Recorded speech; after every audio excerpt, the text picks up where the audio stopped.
Welcome to the Committed Combine, brought to you by East Coast Dyes. What a week of preparation for the guys you're about to see coming up. They're going to play a game now, 4 quarters, and they're probably happy to get that action in because they've been putting a lot of work in here during the heat this week here at Good Counsel. Pete Medhurst along with Casey Vach, and what a, in my opinion, what a great format here for these players. So much about the summertime is guys, as low as the class of 20 and 21 trying to impress college coaches. Well, these are guys that for the most part have already committed to where they're going.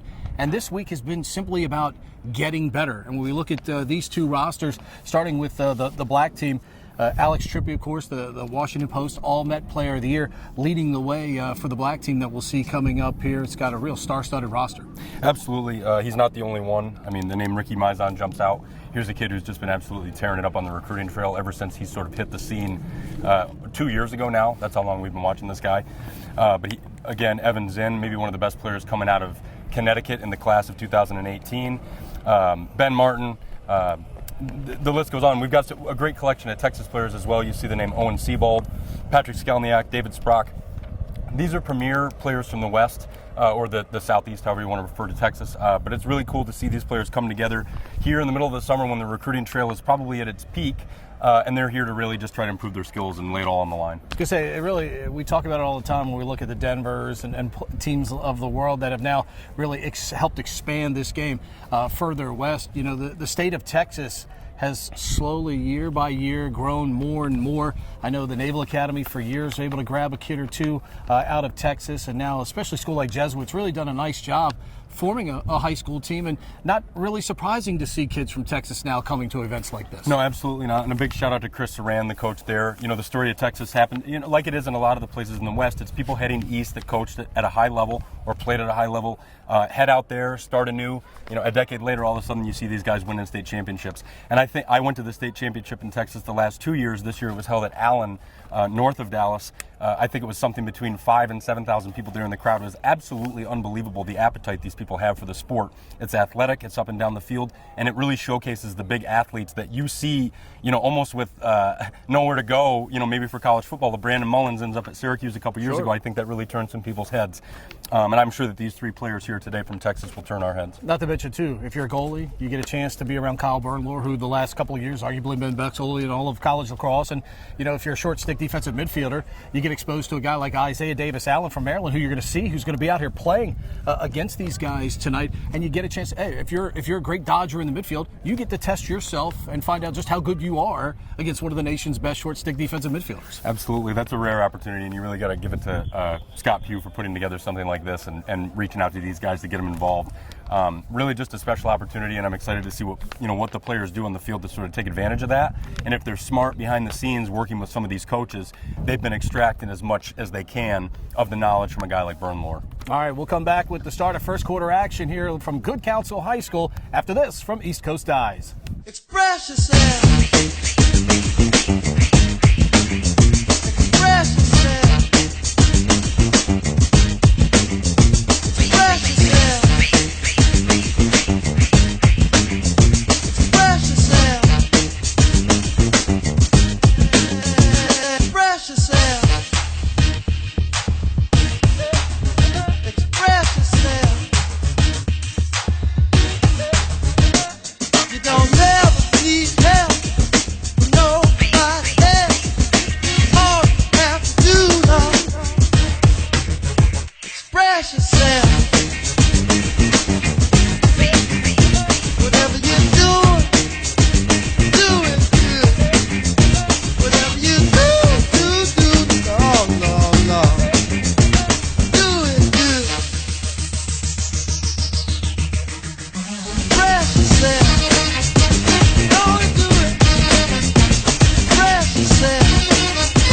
Hey, do it, Lord. Hey, do it, Lord.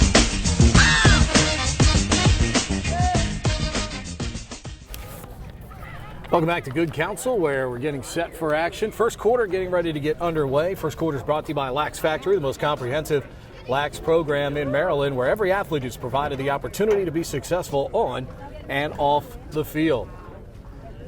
Black jerseys and white jerseys for each side. John Van Sickle, the Drexel commit of the state of California, will defend the goal to our right to get things started. Down at the goal to our left will be Luke Strang. No stranger to this field here, Casey. A good Council product playing on his home turf, and he, of course, headed to Syracuse. Absolutely. One of several standout Mad Lax players that we'll see on the field today. Comes out of a great club program, local product here. And we are underway here at Good Counsel. And it'll be interesting to see how hard these guys compete in an all-star setting. They've been going at it in a lot of drills throughout the week. Good scoop off the wing by Brendan Wallace. He's headed to Ohio State, winning the ball for the white team. And here he makes a run to the goal. Good interception, though, in retreat by the River Hill product, Danny Isaac, who's headed to UMBC for new coach Ryan Moran. It's going to be exciting today to see some of these guys out of the Maryland programs that maybe you don't hear as much about. You know, they're not the MIAA A conference teams. So I'm excited to see some of these players that Coach Pugh has brought and put on a showcase for us here. Howard County Schools have really picked it up in terms of the public school product. It's gotten better and better. River Hill, every sport it seems on that campus, not far from where we're located here, Good Counsel. They have done a solid job of becoming a powerhouse, still relatively in their infancy as a public school in Howard County. Black team going to work. Alex Trippy, the All-Met top product from behind the goal with the gold helmet. Real easy shot there from Grayson Ergenbright, the Dartmouth commit, and easily handled there by Luke Strang, and the white team begins the clear. Another under-the-radar player, I think, a little bit here is Walker, just showed some great defense there on Alex Trippy. Big, strong, tall defender. All-star games are notably big time for the offensive players. It will be interesting to see how the defense, no elaborate sliding packages or anything tonight. You know, your one-on-one defensive skills definitely going to be put to the test tonight. Absolutely. Garrett Ledman out of DeMatha, down the left alleyway, fires the left-handed shot. It's wide. It'll be backed up by the white team, and they'll maintain possession. He's one of the few uncommitted players I think we still see here on these rosters. A big, strong, athletic player that we've seen a few times. Certainly enticing if you're a coach who's looking for a kid who's still on the board. Bad pass behind Nick Cole. He's able to run it down. Cole will be headed to the Naval Academy. 2018 product out of Stonebridge. Another Navy product with the ball here, Patrick Skolnick.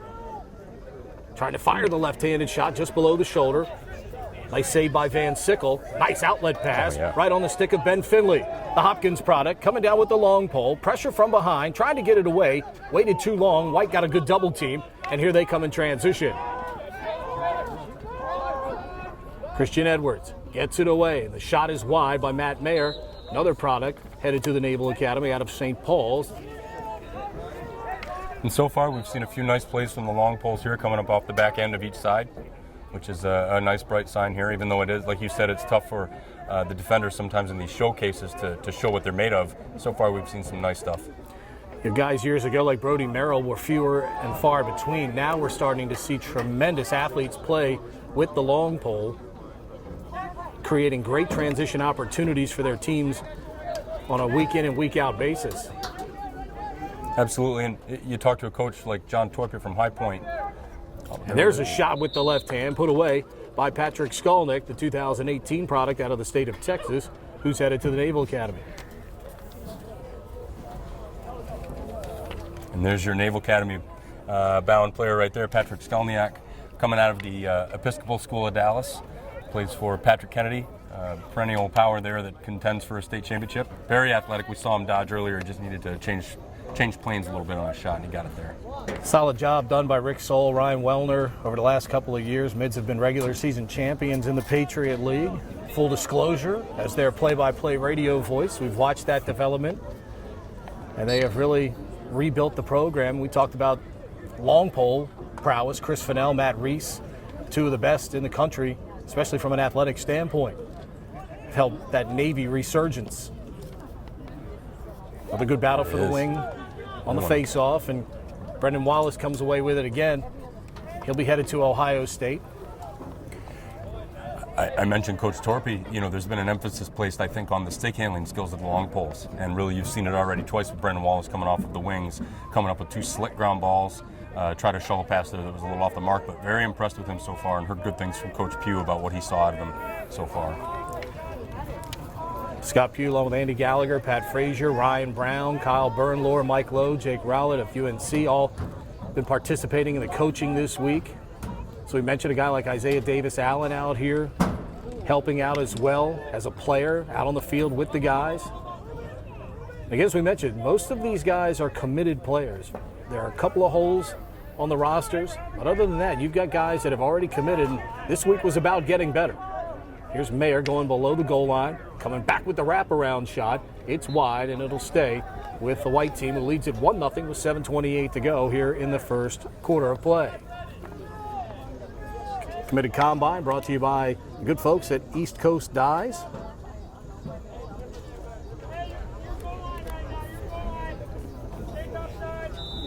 Can hear the communication going on down on the field. Owen Seabold out of the corner. Thuex, and now lobs back up top. Kyle Long down the right alleyway. Tries to go across the goal mouth with the feed. Knocked away. Nice defensive play there by the black team by J.Q. Stramanak, the Spalding product out of Anne Arundel County, who's headed to Cornell. Looking for the equalizer, and the shot goes over the top of the goal with Jack Forrest out of Bullis, who's headed to Dartmouth, but it'll remain with the black team on the backup.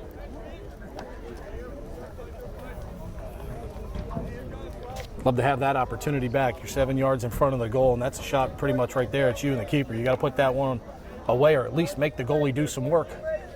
Absolutely. Hot week. I'm sure that the players are drained at this point, but I think that's what makes this sort of situation even that more impressive, is to see them under this sort of stress and this sort of situation. There we see another turnover, but that's going to happen. You know, these guys are they're testing themselves for consecutive days, back-to-back sessions. So Cole Herbert, the 2020 product out of Calvert Hall via the Crabs Club program, who's already made the verbal to UNC. Ambitious pass there by Kyle Long on the diagonal, and eventually touched by White last. It'll be a turnover to the black team.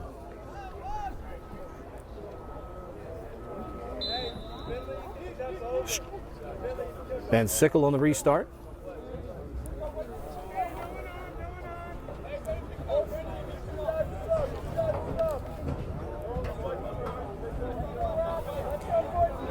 There's Ricky Mizon, and we've seen Ricky play a lot this summer, and I imagine he's a little bit worn down, and there's a little bit of a limp in his step there. Let's hope he's fully healthy, but we'll probably see him get a run here. Well, Casey, as you mentioned, and we were talking about this before the broadcast, I mean, just so much club action out there now.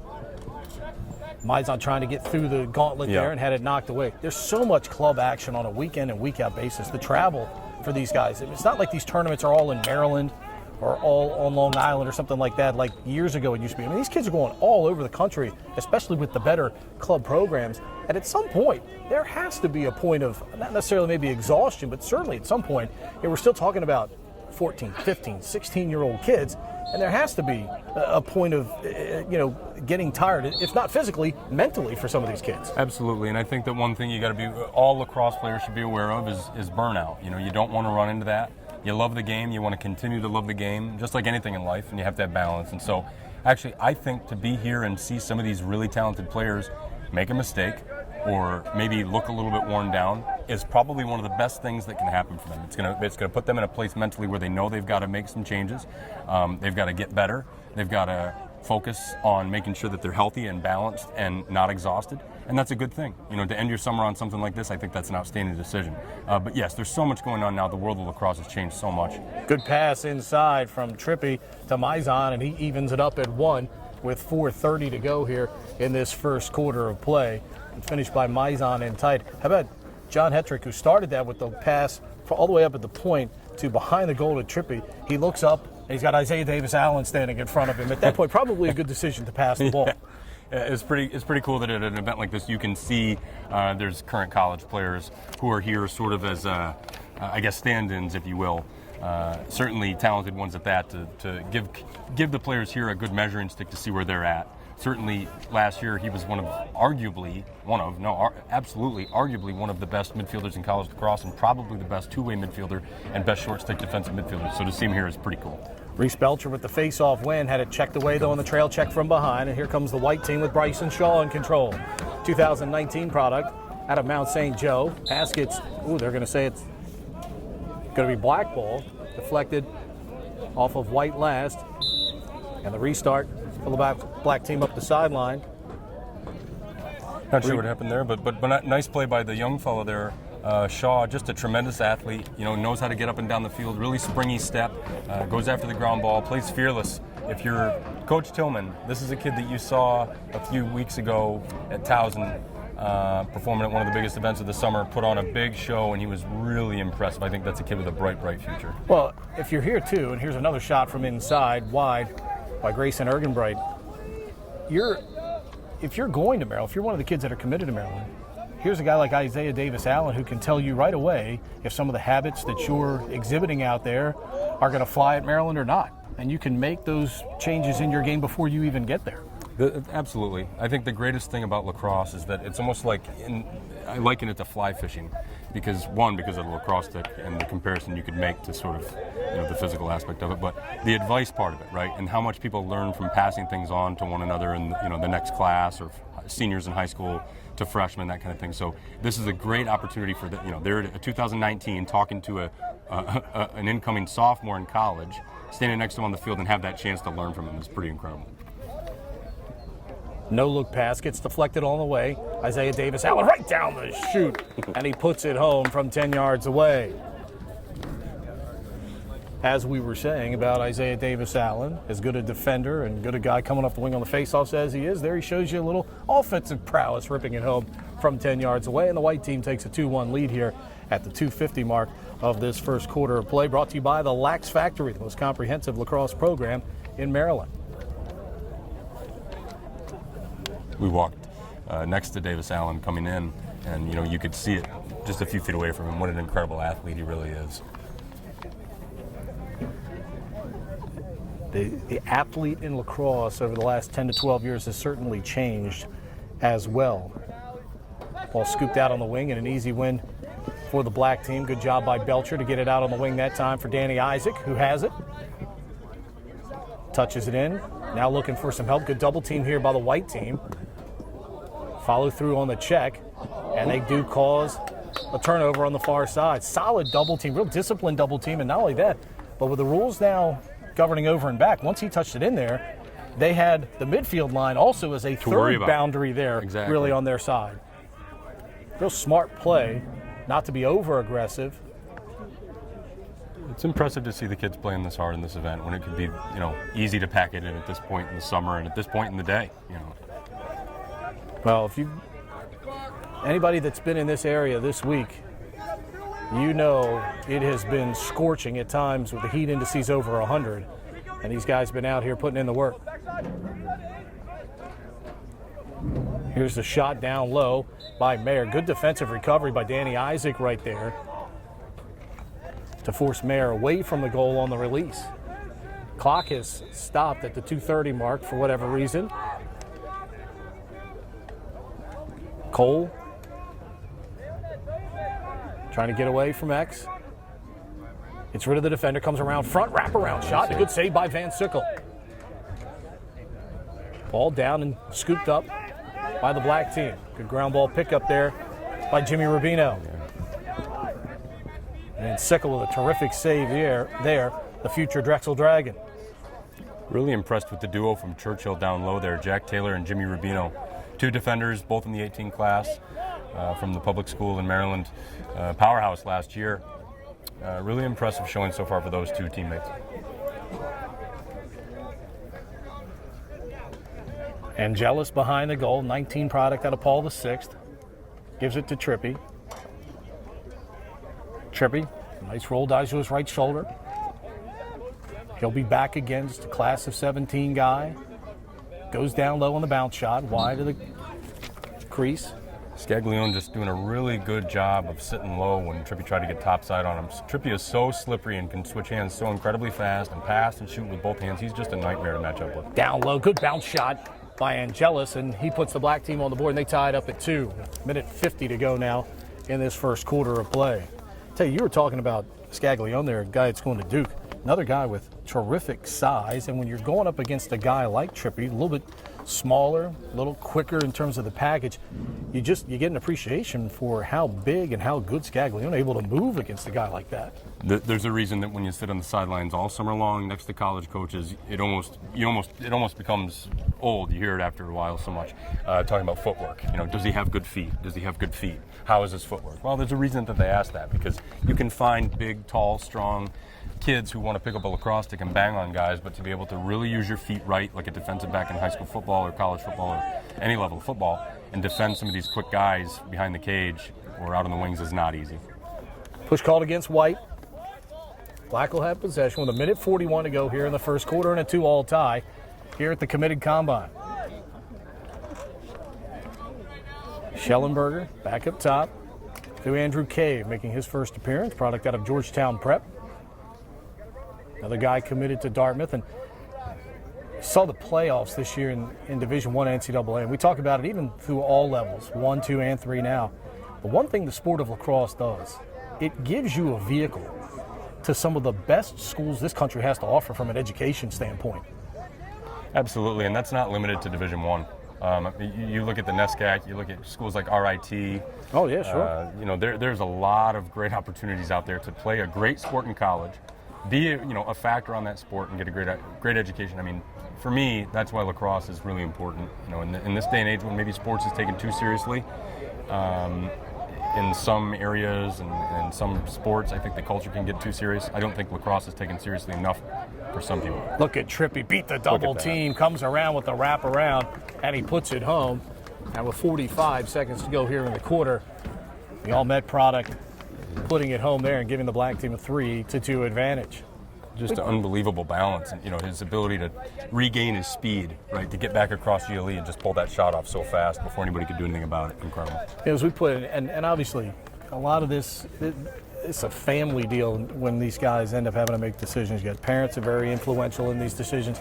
When you have just over 12 scholarships available in the Division I level, that's not a lot when you consider how many guys are on a roster. You got to take advantage of the opportunities presented at all the levels of lacrosse. Where are you going to get a lot of playing time? Where are you going to be happy? Here's a great face-off win, shot and a goal in transition by Rory Brackett out of Episcopal, and he's headed to the University of Maryland. It looks like he's going to continue a long parade of what have been quality face-off men for John Tillman. A lot of Black Wolf players here today. Scott Pugh, been involved with that program before and for a long time. Great group of players he's assembled or brought to this event today. It's an exciting play to see if you're Coach Tillman. Yet another midfielder who can spark, offense for you coming right out of a face-off win. Not a bad thing. Well, with the way the sport has gotten, any goal you get in transition, whether it be from a pole or off a face-off like that, it's just become critical. Makes every bit of difference in a game, especially in close games. Any goals you get in transition turn out to be huge when you look at the box score by the end of the game. Tied at 3, final seconds here this first quarter with 20 seconds remaining. White team in possession. Mark Anstead, Detroit product, has it checked away. Ball down with 10 seconds to go. And the black team with one final opportunity. Good wrap check to get it away. Ball down. Cole has it. 6 seconds remaining. Cole wide open. Fires. Score! Matt Mayer with a beautiful shot from 8 yards away. It's just a heads-up play to keep playing by the offense there. Never stop. Got the shot off with maybe 1 second on the clock. Beat the goalie by the feet. Really impressive hustle play there. It all, what started though was actually a good takeaway for Devin Gilligan. That was a great check there toward the end of the quarter, but I think a few guys might have given up and thought the play was going to come to an end with the clock, and it didn't. So you always play until the horn or the whistle sounds. End of one quarter play. White team's up by a score of 4-3. We'll be back with second quarter action coming up in a moment. You're watching the Committed Combine All-Star Game, brought to you by East Coast Dyes.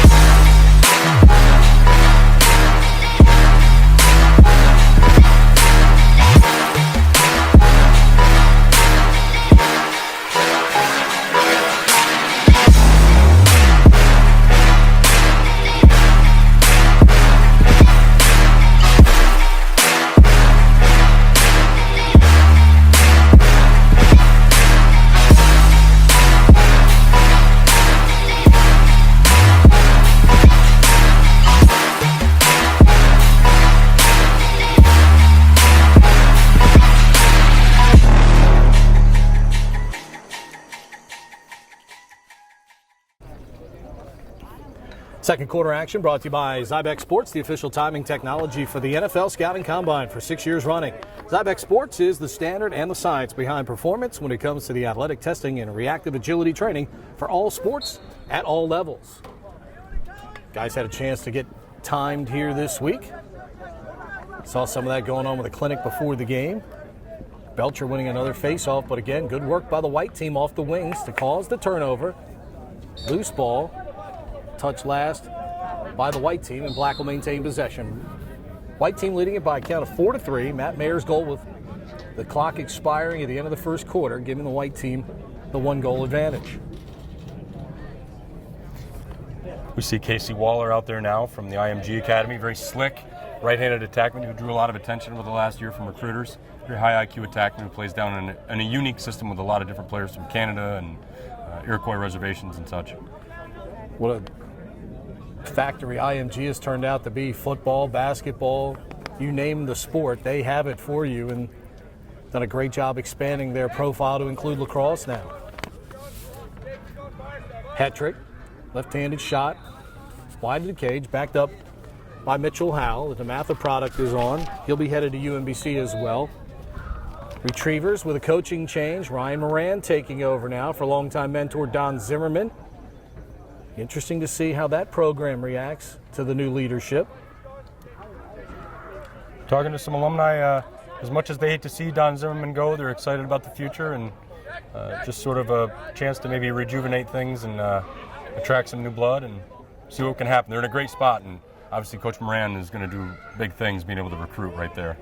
With a good save by Strang for the white team. Finds Isaiah Davis-Allen, who could be a one-man clear, and he will be here in this case.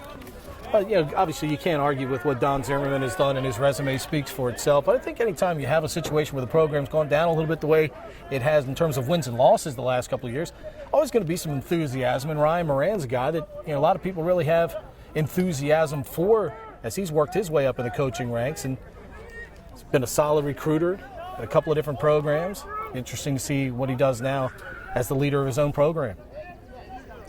And let's face it, you're within an hour and a half of some of the best lacrosse talent in just a circle. You put it on a map. A blind pass goes out of bounds, and it'll be a turnover by the white team. You're at UMBC. You're within 90 minutes of a gazillion schools, a million players, and it doesn't take that many to get your program back forward going in the right direction again. They're a team that probably on a year in and year out basis should be competing for the top spot in the America East. Ball dropped in the alleyway. Good work by the long pole. Good job by Alex Reno, Arundel High School product, using his body there, but picked up by the black team. Ben Martin out of St. Stephen, St. Agnes. He headed to Dartmouth.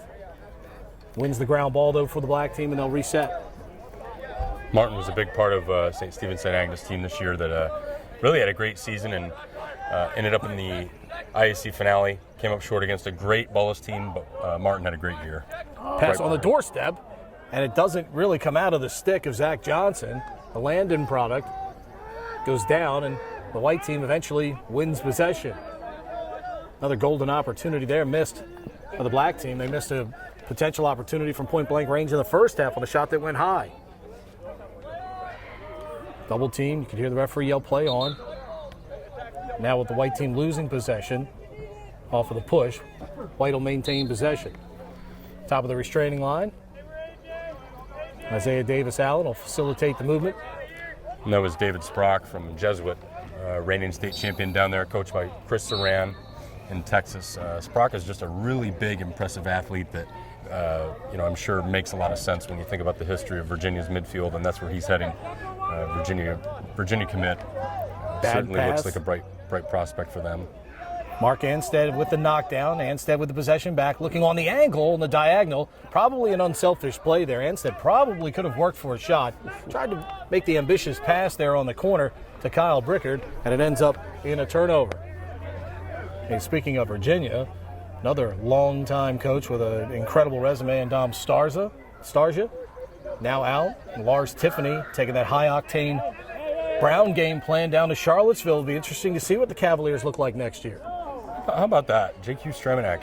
Right really on the money. Two incredible plays by him. Puts it right on the stick of Mitchell Howe.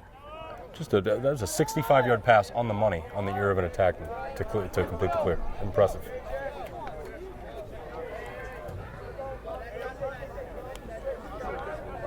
Jack Forrest, left-handed shot to the far corner, and it finds a home to tie things up at 4 with 7:26 to go here in this second quarter. How about that release? Great release. Overhand, left-handed, brought it from way back. I call it Hideo Nomo style, the full release where, completely hidden. When Hideo Nomo started pitching in the major leagues, everybody struggled with it at first because they couldn't see the release little point. When he tornado brought it up. windup. Yep. And, if you get that full torque, and then add a little jump to your step like that, that's really, really hard to stop, especially when you place it to the low, far side corner like that. So Forrest out of Bullis finishes it off. He'll be headed to Dartmouth as well. That's what we mentioned. I mean, you look at this list. You got guys going to Hopkins, Dartmouth, Brown, Cornell, the Naval Academy. We're talking about serious academia here for these guys. So not only are they going to be playing lacrosse and use it as a vehicle, they're going to be set for life with their degrees as well. Transition opportunity, ball blocked in route, never gets through. And here comes the black team looking to get the clear. Good block in the front of the goal by Jack Witherspoon, the Gilman product. Transition coming for the black team. Moschetti, they get the extra pass, high to high, shot and a goal. Great transition there, and really you got to look at how that started. First, like you said, the block shot on the back end, just tough, gritty play by the defense, and then Maizan made a nice tough catch there toward the corner of the box, led the break, unselfish play. Moschetti started it. Mitchell Howe with the finish and the extra pass by Ben Martin to get the easier shot for the goal. And it's 5-4 in favor of the black team. And another thing, like you said, about people being sad or being able to use lacrosse as a vehicle to get to college, I mean, even after college, in addition to doing whatever you're going to do with your degree, and I can speak from my own experience. I never thought that I'd be involved in the sport like this, but I've been lucky and fortunate enough to do that. There's a lot of opportunity happening within the growth of the sport. Yep. That means that the guys leaving college, even if they can't necessarily play in the major leagues or something like that, there's other opportunities. You can coach, you can get back to the game, you can get involved in video or writing or something. I mean, it needs it. No doubt. No better guys to facilitate the education of the game than those who have played the game.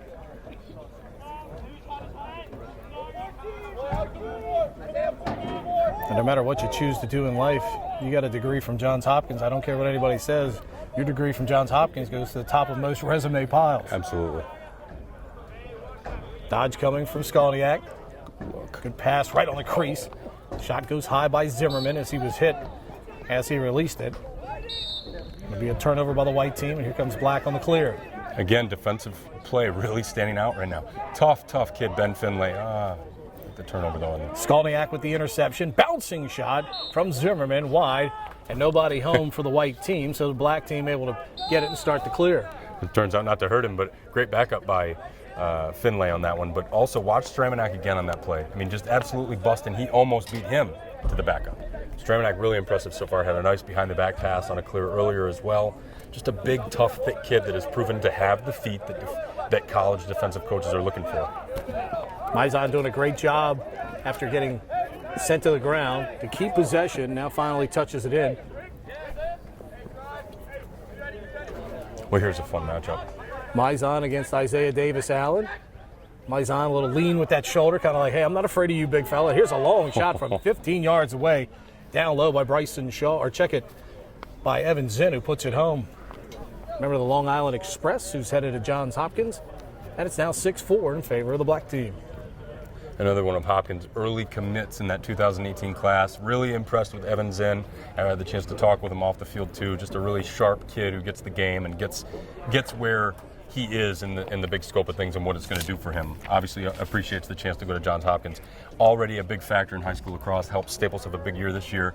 You can see he's just a really sharp player at the top of the box. He's dangerous. He can pass. He can shoot. Really sharp with his stick.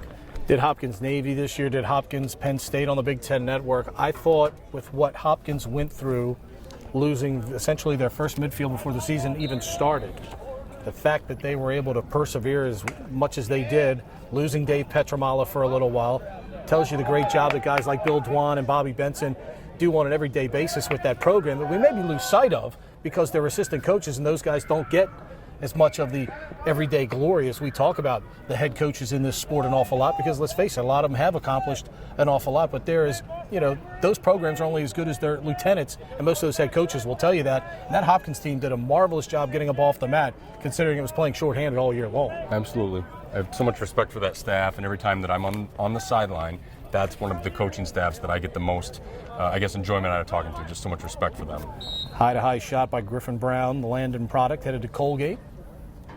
And like you said, Hopkins was literally a couple of midfielders away from being a completely different team.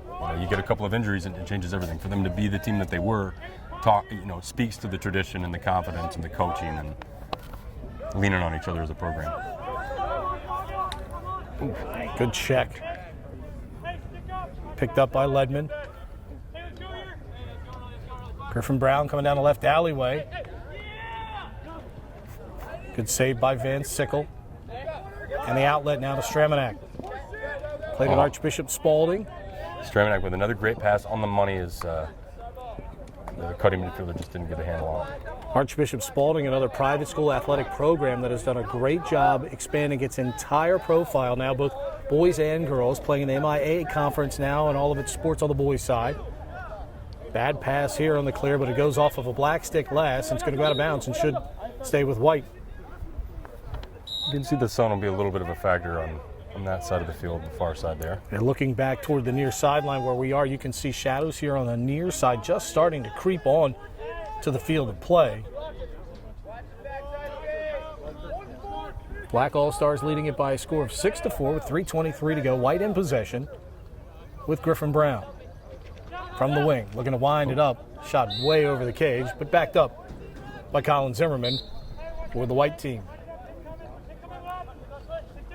In a sort of atypical, less than spectacular year for Landon, Griffin Brown still just a reliable, outstanding midfielder who did a lot of good things for them. Low-to-low bounce shot by Kyle Brickard finds a home in the broad run product out of the state of Virginia, headed to Maryland. Bounces that one. Past Van Sickle to make it a 6-5 game with 3:01 to go here in this second quarter, which is being brought to you by Zybex Sports, the official timing technology for the NFL Scouting Combine for 6 years running. Zybex Sports, the standard and the science behind performance when it comes to athletic testing and reactive agility training for all sports at all levels. Of course, the Committed Combine brought to you by East Coast Dyes. All these sponsors so huge in terms of putting on what Scott Pugh and the staff have been able to do this week and helping all of these players get better on a daily basis. Without their support, events like this couldn't help these players the way it has this week. Ground ball scooped up off the wing by Colin Hinton, another future Maryland Terrapin. That's Hinton's second nice ground ball in just a matter of a minute. Look at that, behind the back. How about that? That went in. And they're going to call a goal for that. I mean, this is really impressive. Inside, hit the inside of the pipe. Brendan Wallace with the finish. I mean, what a handle for this kid. We heard Scott Pugh talking before the game about what an impressive showing that this guy's had so far. One of the few guys I'm seeing from the New England Prep School loop. So far, though, we've seen him flying off of the wings during faceoffs, coming up with acrobatic, athletic ground balls, great hands. And to make that cut right there, take a feed, throw it behind your back, that's aggressive and shows a lot of confidence. Saw Ohio State this year, another club that, I think when people thought with Hopkins and Maryland coming into the Big Ten, people wondered, would, a program like Ohio State and even a Penn State to a certain extent, would they be able to get up onto that level?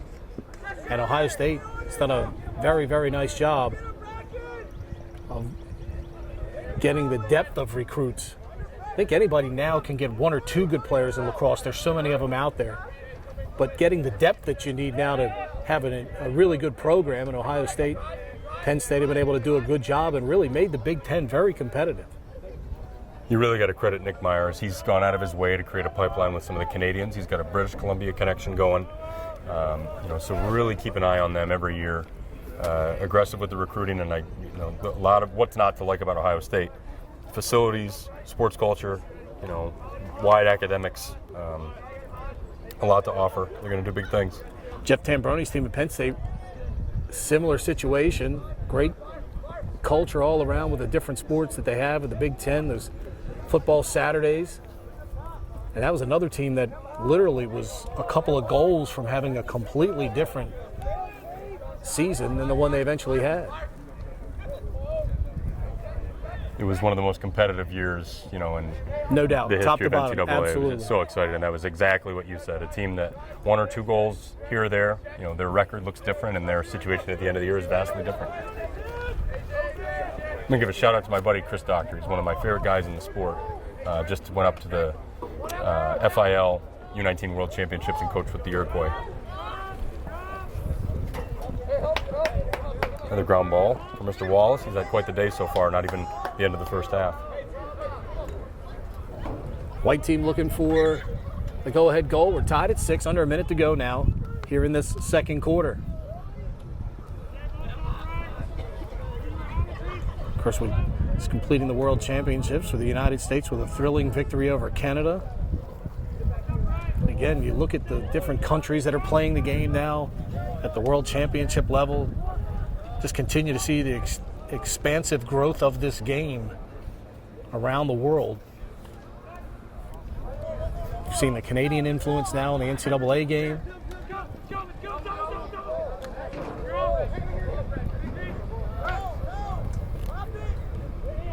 Bryson Shaw trying to get down the right alleyway to the trailer Hassel.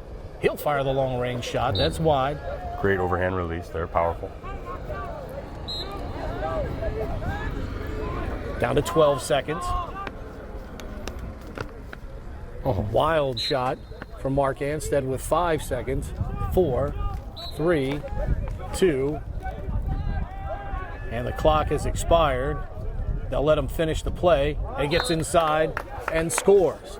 Colin Zimmerman. And they're going to say no good. Still a great play there to end the half. Keep playing hard until the end. It's like we always say, play till the whistle sounds. The whistle didn't sound, but they do wave it off as the clock was clearly at 0 for a good 4 or 5 seconds before the play ended. That's the end of the first half here at Good Counsel in the Committed Combine All-Star Game. We are tied at 6. We'll come back with third quarter action coming up. You're watching the Committed Combine All-Star Game, brought to you by East Coast Dyes.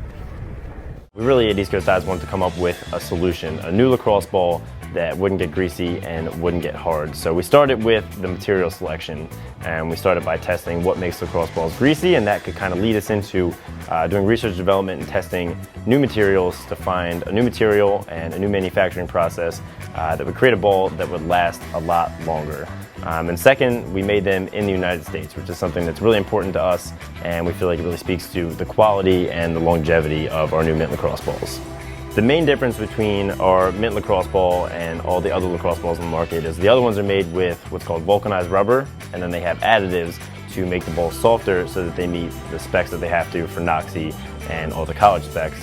And eventually those additives and the cheap vulcanized rubber is what causes them to become greasy. And our ball is different in that it has a new patent pending material that allows it to not become greasy. It's the Committed Combine All-Star Game brought to you by East Coast Dyes. We get set to start third quarter action brought to you by Rehab to Perform, the experts in bridging the gap between rehabilitation and sports performance. We're tied at 6 as we enter the third quarter. We've seen good play from both sides. Face-off battles have been terrific, mainly between Bracken for the white team and Belcher for the black team so far during the course of the contest. Good long stick play. Both goalies have made saves through the first half as well. Here's Bracken with a win. Dishes it off left side. Fake of the pass. And now back to the corner, and the white team will go to work. 6 on 6. We've seen no flags in this game either.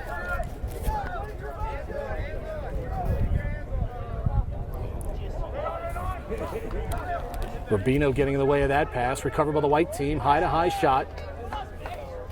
And the save by Caton Johnson, the new goalie for the black team here in the second half, and a Manheim Township, Pennsylvania, headed to North Carolina. Black team bottled up on the sideline. They'll play it back to Johnson. Nice quick pass to midfield. Good crisp play there. And the black team able to complete the clear. Caton Johnson, highly sought after goaltender. Plays for a Manheim Township program that really on the rise. If you looked at what they did this year and some of the results head to head, I mean, that was a really strong team coming out of the sort of a less popular area of Pennsylvania. So they're a team on the rise. Look at the play by Trippy. Removed to the goal, but he can't put the shot on frame. Backed up by Angelus. 2019 product out of Paul VI, headed to Hopkins. Good double team by the white team, unable to get it away from Schellenberger. He'll play it back out on the wing now for Zinn. Without question, one of the most talented players on the field right now, Connor Schellenberger. Even as a 19, young kids, take notice of the way that he plays. His ability to roll and protect the stick and come out of the roll ready to shoot or pass is really unbelievable. And he gets a lot of power on his shots, a lot of accuracy. St. Anne's Belfield product out of Charlottesville going to Johns Hopkins. Just so smooth the way that he can change hands and just does a lot of things well. Ball dropped on the wing by Angelus. Charlie Horning there. Plays at Fairfield. They get it back up top through Zinn. Into the right alleyway, fires the bouncing shot.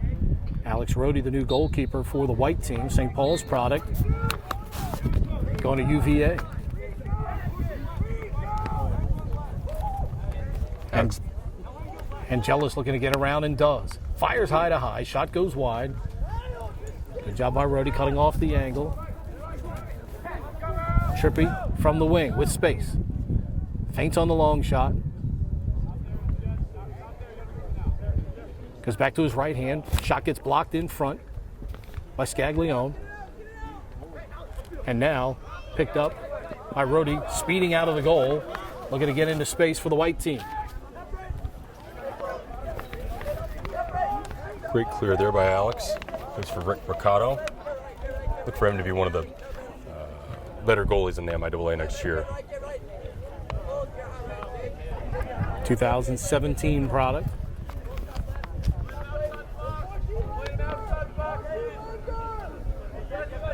Now the white team will go to work up top. Skalniak had a good first quarter. Playing with Kyle Long. Garrett Ledman with it on the wing.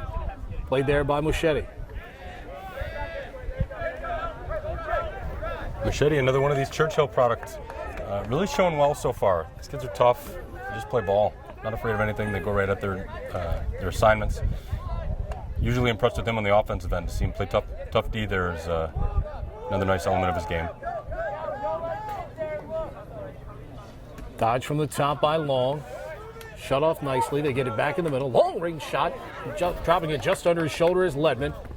Good save by Johnson. Outlet pass, though, goes awry. Picked up by Kyle Long in the midfield for the white team.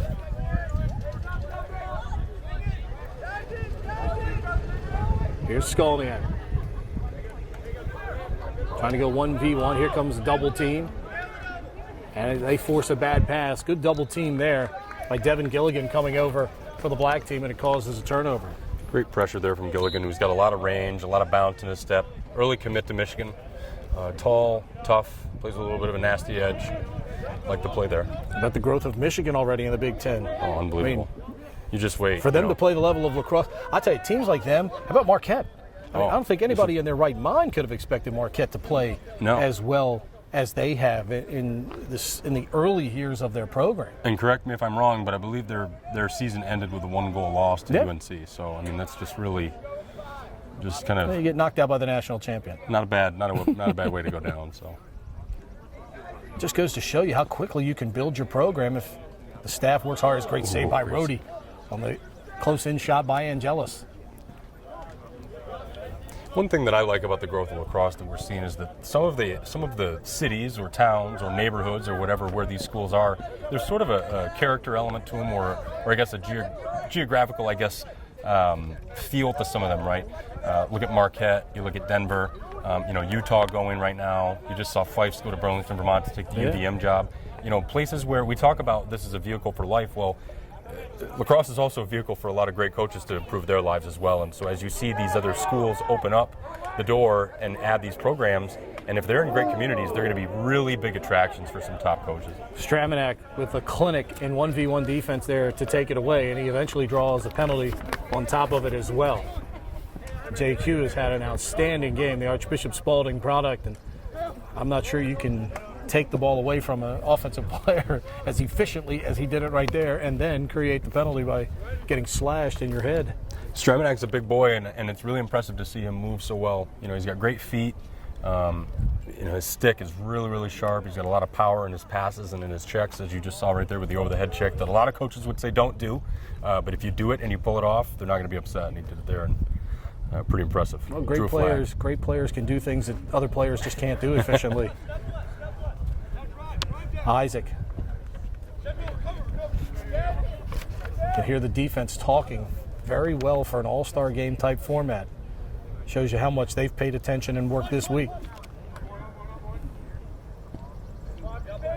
Angelis along the goal line. Now he'll take it behind the goal. Loses his defender. Trips on the back of the goal. Edwards. Good job that time by Rody, the goalie, though, to come out and pressure Angelis. Not allow him to get something started. Here's a low to high shot by Schellenberger, who buries it under the crossbar. And at 6:02, the black team scores the first goal of this third quarter. They now lead at 7-6. That's a wicked shot right there by Connor Schellenberger. Surprising power and athleticism coming out of a kid that doesn't look all that big. He just sort of looks like a slender, average-sized player. But you'd be surprised. The torque that he's getting on that shot is really unbelievable. And we saw him at some other events this summer, sitting right down on the field near him, watching him shoot, and just the release that this kid has. I mean, just everything about him. His mechanics are phenomenal. You have to watch him. If you're a young player, you've got 3 more years of this kid in high school, definitely check him out. And that's where his physical prowess, though, is going to change, though. Absolutely. Over the next 3 years. He's got 3 years to get bigger. Right now he's doing it in a skinny frame. I mean, that's what I think is incredible. How about Cole Herbert out there? A kid that's a 2020 that looks nothing like a rising freshman. Right. Nothing like that. It just goes to show. I mean, it's as we were talking about the athletes that now play this game, the size, the speed, the agility that these kids, play the game with. Just amazing to see the quality of the athlete that continues to play in this game on a year in and year out basis. Our third quarter is brought to you by Rehab to Perform, the experts in bridging the gap between rehabilitation and sports performance. And today's broadcast, of course, presented by the good folks at East Coast Dyes. Pete Medhurst, Casey Vach, really glad to have you with us here for this Committed Combine All-Star Classic. Black team leading at 7-6 with 6:02 to go here in this third quarter of play. Well, you were remarking about the way the Churchill guys are playing. We were talking about you got kids from Churchill, River Hill here in this game, in public schools here in Maryland, Broad Run Public School in Virginia, Stonebridge. I don't care what you say. When there's a public school lacrosse kid, I think he comes to the field, especially in a situation like this, with a humongous chip on his shoulder to prove that, hey, I can play with these private school guys, and we're starting to see it throughout. I know here locally for us in the state of Maryland, the prowess of these public school programs just getting better and better. Longtime programs like Severna Park in Maryland, Churchill, that seems to be the one team that the Montgomery County public schools who have gotten better. Now they've got to come up to that level where the Severna Parks of the world are, but slowly closing that gap on a year in and year out basis. Absolutely. I was lucky enough last year to make it to all 3 of the public Maryland State Championships, and I made it a point to ask each one of the teams about that chip. How big of a factor is that? And it's really strong, and that's a lot different than it is maybe in, say, a Massachusetts or even like a Long Island, where that sort of aspect of the game, the competition between public and private is probably stronger here in Maryland than anywhere else, I guess, in terms of that off-the-field conversation. And I'm interested in how that evolves. Good defensive play by Colin Hinton to create the turnover for the white team. They start the clear. Isaiah Davis-Allen gets it across for the white team to complete the clear, and they'll set up their offense. If you're wondering why is Isaiah Davis-Allen in this game, most of these guys, committed guys either to the school that they're going to, or in the case of a couple of guys already playing in college, come out here and work out with these players throughout the week, and here in this all-star game, give them a chance to compete against some terrific competition. White team trailing by a score of 7-6. Ball dropped momentarily by Nick Cole. Headed to the Naval Academy, 2018 product out of Stonebridge High, another public school in Virginia. Tries to get inside his man, sees the double team coming, finally gives it up for Grayson Hassel. Future teammate at Navy as well, Texas high school product. Give it back to Davis-Allen. Tries to go high to high from about 12 yards out. Backed up by the white team with 4:12 remaining. against Stremenek again. Here he comes, just doubling like a maniac. He's just so fast for a big kid. He really can overwhelm both his man, just one-on-one, and then as a slide. Mayer with the ground ball over to Cole, carries behind the goal. Wrap around, hits the pipe. That's the public school grit you're talking about, though. I mean, look at that. He's half the size of Stremenek and just goes right at him, takes him to the cage, gets topside, gets a step, fakes before he gets around GLE and just hits the pipe. Real nice play. So the pipe keeps it a 1-goal game, 7-6 in favor of the black jerseyed All-Stars, who have possession, looking to organize their clear and get it across with Grayson Ergenbright. He finds Zen, who touches it in. You can hear the black staff saying, get it to Trippy and let's go. Alex Trippy will carry to X. Trippy really coming back next year in high school as one of the premier attackmen in the country. He put up over 100 points this year for one of the most dominant high school programs. Arguably had a case as the top program in the United States, and there he is with another goal. Good finish by Trippy, his second of the day at 2:55. The black squad goes up by a score of 8-6. He'll be headed to North Carolina. Certainly, anybody that follows the sport on a close basis, when you know what Joe Bresci has gone through personally, to see him get to the mountaintop this year and celebrate that championship, feel certainly great for him. And that's a program that, let's face it, Casey, every year everybody talks about North Carolina as one of the programs. They should have enough talent. And this year, this is a group that at times didn't look like they were putting it together, but in the second half of the season and down the stretch, made every play it had to, seemingly in the third and fourth quarter of every game, and finished off strongly and eventually put together that run, getting hot at the end of the year and winning the national championship. You know, you just have to start that conversation by talking about what you began it with as well, which is the emotion of it.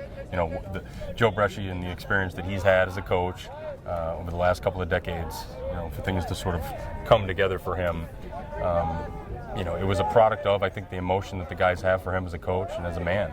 They play for him because they love him.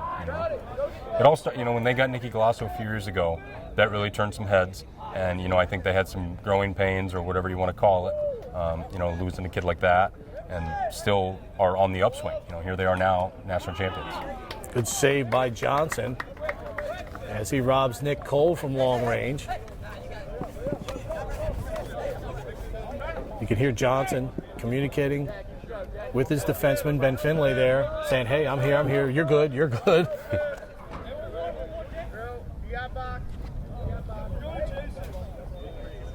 I mentioned Bullis before.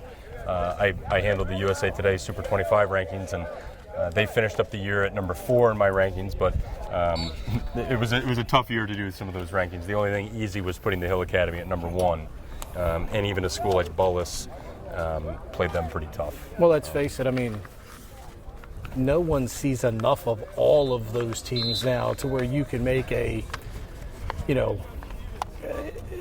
there are any number of teams probably during the course of the year that you could put, especially this year, outside of the Hill Academy, as you mentioned, any number of teams after a while that you could put in the 2, 3, 4, 5, 6, and 7 spots during the course of the year. Absolutely.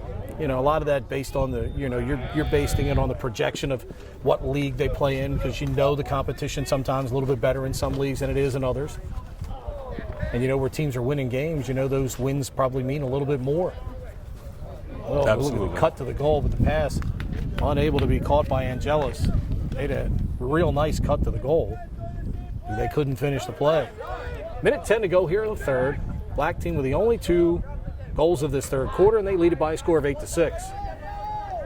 This has a Native American reservation feel to it in ways. The fact that I'm looking at a college sophomore and also rising high school freshman, quite the age gap, and I like it because it allows you to kind of see the younger kids if they really want to play and they really want to show what they've got. What better way to do that than to play up? Good face dodge shot and a score. Good shot high to low from the wing by David Sprock that time. Who puts it home, and with 43 seconds to go, it's an 8-7 game with the Black Stars in front. That's the dodge I was looking for out of Sprock. Just a powerful, big kid who can get himself to a shooting spot, get his hands free and bury it. You wouldn't, if you just threw a jersey on him and put him into a club setting, you wouldn't think he's from Texas. Jesuit High School product, like Grayson Hassel, played for the Iron Horse Club team. Brings the white team within one. It's 8-7 with 43 seconds to go here in the third. Iron Horse, run by Chris Saran, his high school coach. So again, another example of the growth that you see guys coming from the east after having success go out to the west. Colin Hinton won the face-off with the long pole for the white team. Got it to another long pole, and Brendan Wallace, he was unable to get the shot off there as he got in tight, but the white team maintaining possession with 20 seconds to go. Back up top for Long. He'll get down the right alleyway. Gets away from the slide. Here comes a shot. Good save again by Johnson as he robs Nick Cole. That ball targeted for the upper corner under the crossbar. Down to 4 seconds with 3. Schellenberger trying to get to it. He's walled off and can't get it. And the third quarter has come to an end. End of 3 here at Good Counsel High School. It's the Black All-Stars 8 and the White All-Stars 7. Fourth quarter action is coming up. We'll be back with that in a moment. Brought to you by East Coast Dyes.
Fourth quarter action brought to you by Gorilla Wraps, a premium decal supplier based in Maryland. Visit www.gorillawraps.com to order your decals today. That's Wraps, W-R-A-P-Z. Belcher wins the face-off. Gets it away, coming across. Good shot there, but by Ben Martin. Johnson, Rhodey rather, able to handle it. Rebound in front. Howell's shot turned aside. And now the black team will settle things down and bring it back up top. Just underway, fourth quarter, brought to you by East Coast Dyes at the Committed Combine All-Star Game.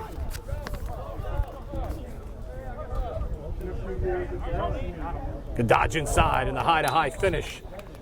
The black team goes up by a score of 9-7 as Charlie Horning plays at Fairfield, finishes it off there for the black team.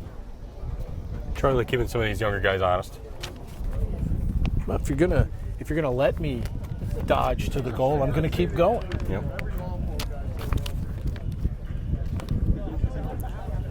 Stags, another program that's done a fine job putting itself together. They're in Connecticut.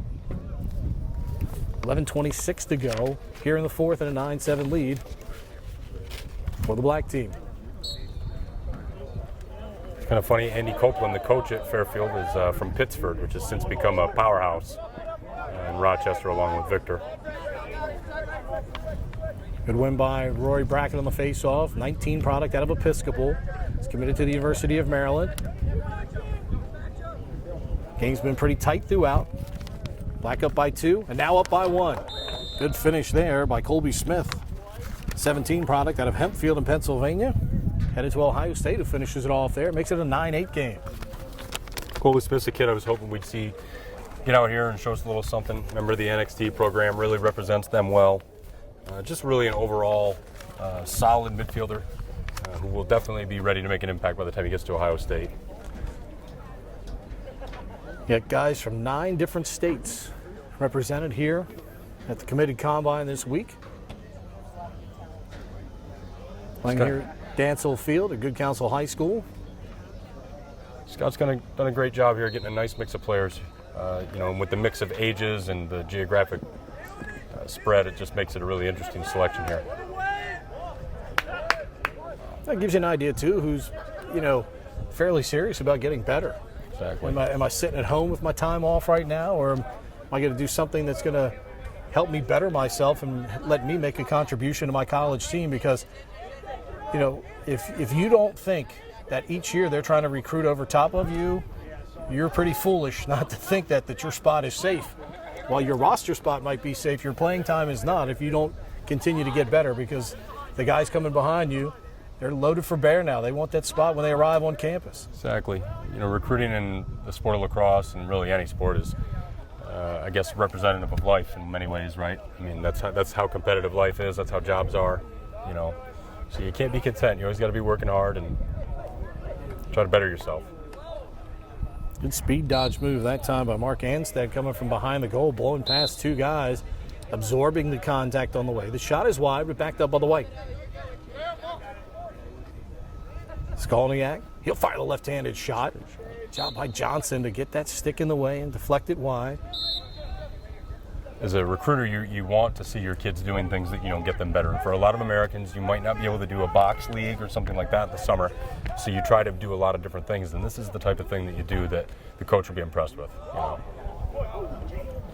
Ball dropped by Ledman. Tried to keep going to the goal and didn't have the rock. Now here comes the black team on the clear. Jack Taylor drops it off for Ben Martin. Howell behind the goal. Gets it away for Casey Waller. IMG product headed to Drexel.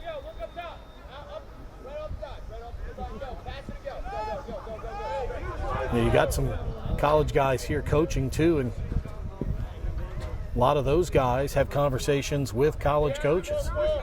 Is a guy receptive to coaching? How was he in drills? Was he receptive to different coaching that he was given during the week? That's one thing that young players need to realize nowadays is a recruiting event. Every day is a recruiting event, essentially, in your life, because your Twitter account, your activity in school, your academics, everything you do is essentially being used to screen you to see if they really still want you. This event here isn't a recruiting event necessarily, but the footage of it, the coaches will watch it. They'll be checking it out. Good high to low shot, goes off the pipe. Karam's out wide. Picked up by Waller. Come back to the right point for Isaac. He'll get back cross box. Now they'll reset it up top with Zinn. You see Waller's slickness there. He got his own rebound after that great shot. Zinn tries to go high to high. Well over the goal, backed up by the black team, who leads at 9-8 with 8:03 to go here in the fourth.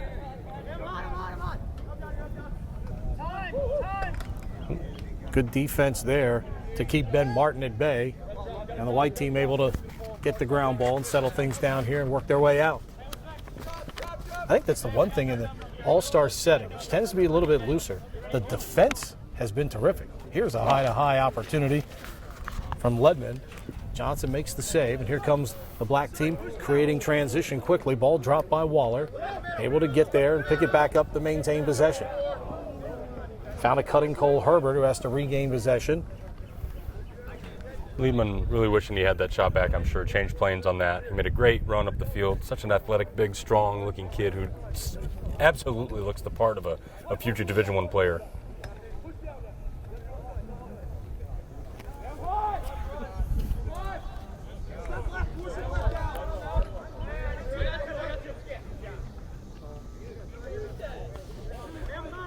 Herbert. Played there by Jake Ulieri. Class of 19 product out of Georgetown Prep, headed to Notre Dame.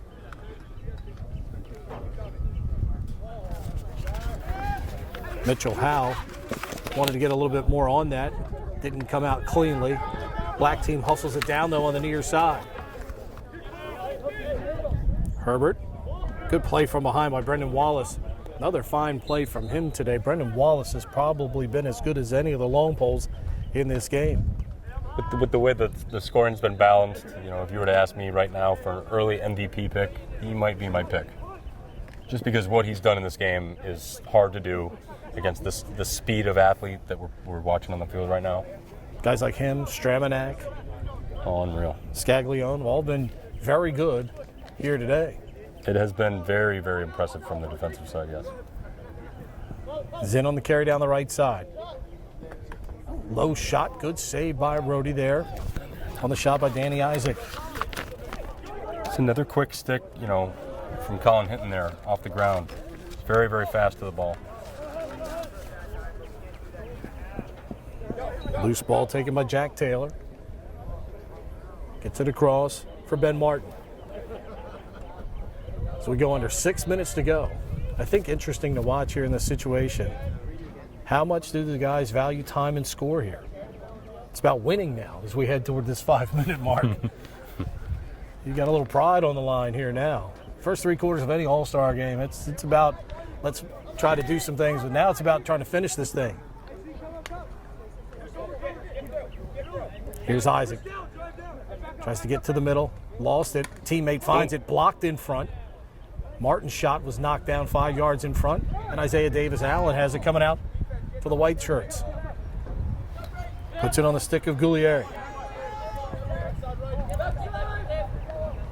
Anstead carries down the left side. Playing at Detroit. Titans played a game here in Maryland a couple years ago, opening up at Navy. Yet another place we're playing lacrosse now.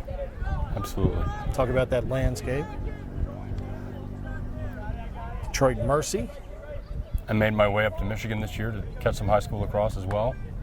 I was at about 23 different states this year watching high school lacrosse, and that was one of them. A lot of people would be surprised by the totality of that number. White team trying to get even. Ball blocked in front, never gets through. Johnson will reel it in. Good block by Jack Taylor. Down to 4:17 to go in a 9-8 game. It was 6-6 at the break. Oh. Can't connect on the pass to Waller. Ball still free in front, though. You could see Alex Reno put his hands up there.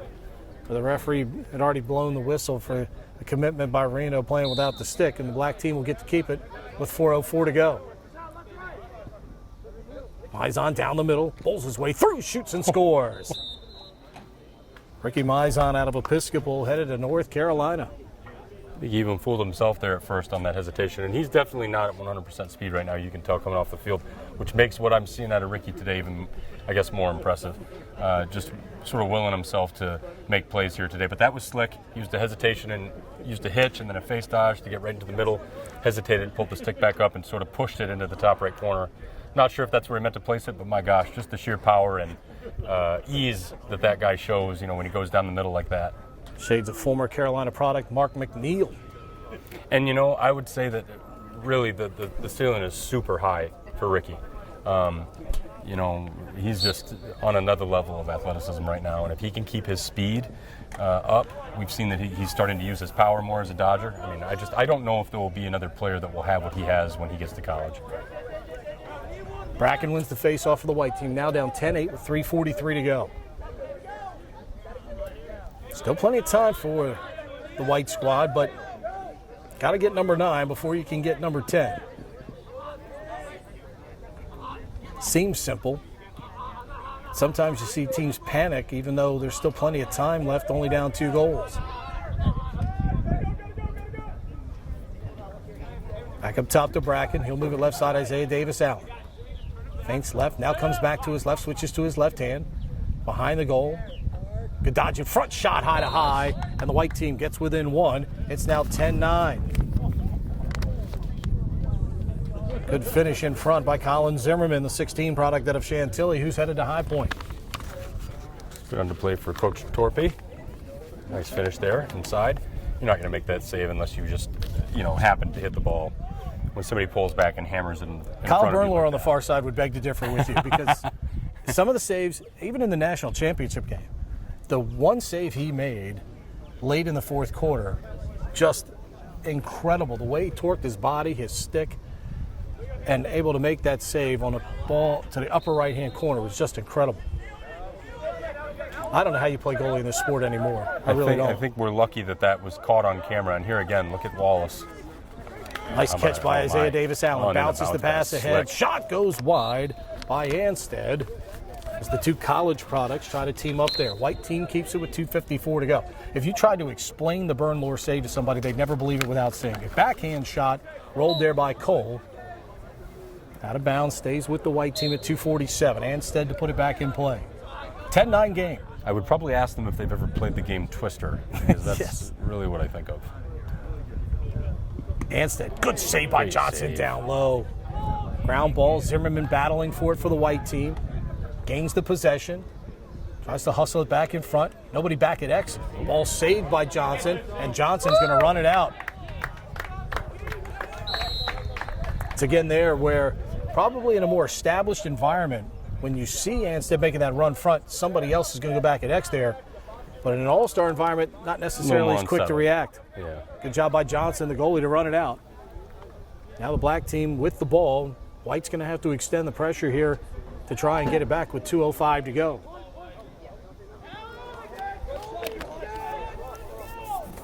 You can hear the coaches telling, on the white team telling them they've got to extend out.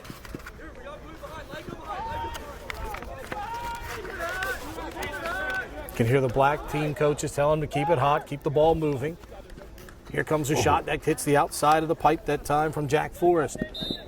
And it's going to stay with black. Good hustle here on the near side by Andrew Cave to run it out for the black team and to keep possession.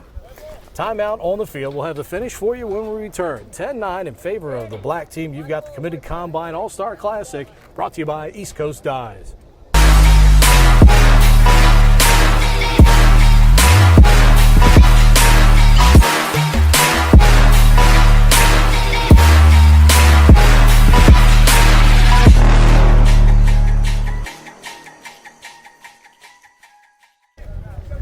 Minute 41 to go here in the fourth quarter, presented by Gorilla Wraps, premium decal supplier based in Maryland. Visit www.gorillawraps.com to order your decals today. Committed Combine All-Star Classic brought to you by East Coast Dyes. Errant pass to the far side, and a great job by Nick Cole to wrap up Alex Trippy off of the pass devised there by the black team. Mitchell Howell going cross field, Casey, and great defensive play by Nick Cole in the midfield to keep his man at bay, and now the white team with a chance to get the equalizer with a minute 35 to go. Nick Cole, one of the smaller guys on the field right now and playing with as much heart as anybody. Absolutely just a tough play right there. Hey, you're only trying to tie up Alex Trippy at that point. Alex Trippy is not easy to mark in any way, shape, or form.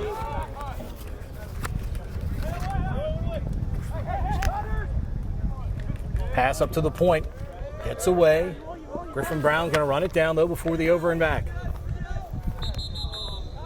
Now we're going to get another timeout as the white team a bit unsettled there. And with a minute 1 to go, we'll take another timeout. 10-9, favor of the black team. Finish coming up next as you're watching the Committed Combine All-Star Classic presented by East Coast Dyes.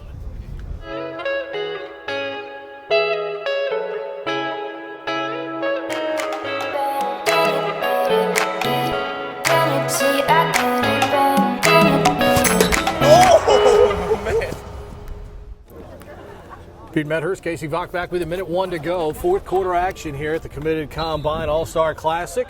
The white team with possession, down a goal, 10-9. Alex Smith on with the St. Andrews program. Little mental test here if you're the white team. How bad do you want it? And will you not panic and make the smart play? You still got 39 seconds.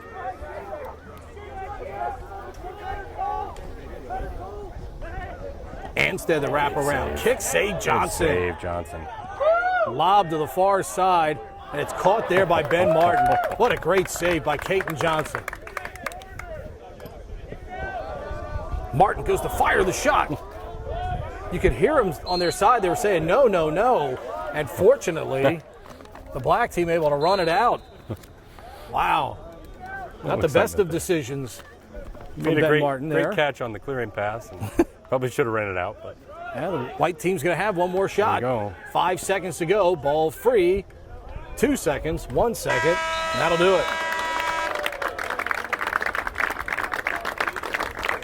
As we talked about in an all-star game, sometimes the defense is put at a disadvantage, but you could argue throughout the course of this one, some of the long pole play and certainly the black team with great goalkeeping from John Van Sickle in the first half, Caton Johnson here in the second. And the goalies from the white team in the first half, Luke Strang, second half, Alex Rohde, those guys did every bit as much as you could expect in an all-star situation here. Casey, final thoughts on what we saw here tonight in a 10-9 game that turned out to be every bit as competitive as the final score? I think just a great showcase of a lot of different players from different areas of the country coming from different classes who are at different points, I think, in their development as players, here for different reasons, but all for one reason, and that's to get better. And so when you see kids come together like that after 3 days of training, the quality of play is really high, and so it isn't just sloppy, one guy going to the cage, two guys going to the cage, sharing the ball, like maybe we kind of think is going to happen in a typical all-star game. That doesn't happen here. Defenses were on the same page, goalies were communicating well with those defenses, and I think that produced the ability for these guys to get good looks at the ball in the middle of the field. I thought Brendan Wallace was really strong for the white team, obviously, but close defense, the black team really, really strong. J.Q. Stramanak stood out, just an absolute animal. To be that big and be that physical and that fast, he has a really bright future. But those are just a couple of guys. Really, this was a showcase of great talent across the board. Really happy to see balanced offense and not just one player particularly stand out. Which it can be in situations like this. That'll do it for our broadcast. Thanks to our sponsors, Lax Factory, Zybex Sports, Rehab to Perform, Gorilla Wraps, and of course, our friends at East Coast Dyes. The black team wins it here tonight at Good Counsel High School. Final score, the black all-star team 10, the white all-star team 9. For Casey Vach, I'm Pete Medhurst. Thanks for joining us for the Committed Combine, brought to you by East Coast Dyes.